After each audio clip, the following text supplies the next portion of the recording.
올해 수능은 11월 16일에 치러지는 것으로 결정이 됐습니다. 교육당국은 EBS와의 연계 체감도를 높이겠다며 세부 계획도 발표를 했는데요.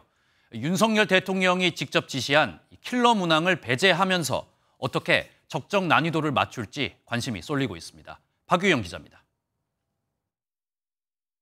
한국교육과정평가원이 올 수능 전체 문항의 절반을 EBS 교재와 연계해내고 체감도를 높이기 위해 교재 속 도표와 그림을 활용하겠다고 밝혔습니다. 세부 계획에서 눈에 띄는 건 적정 난이도를 언급한 부분입니다.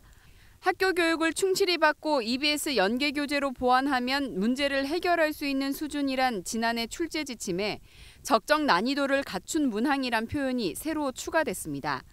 6월 모의평가에 소위 킬러 문항이 출제됐다는 이유로 교육부 대입국장이 경질되고 평가원장이 사퇴한 이후 난이도를 둘러싼 우려가 쏟아지자 이를 불식하려는 의도로 보입니다. 킬러 문항이 출제되어야만 변별력 확보가 가능하다고 일부 학원 등이 주장하고 있지만 전혀 그렇지 않습니다. 그동안 해왔던 대로 수능 준비에 집중해 주시길 당부드립니다. 문제는 어떻게입니다. 입시업계는 지난달 모의평가 채점 결과 수험생들이 국어보다 수학을 상대적으로 어려워한 것으로 나온 만큼 수학의 난도가 낮아질 것으로 전망했습니다.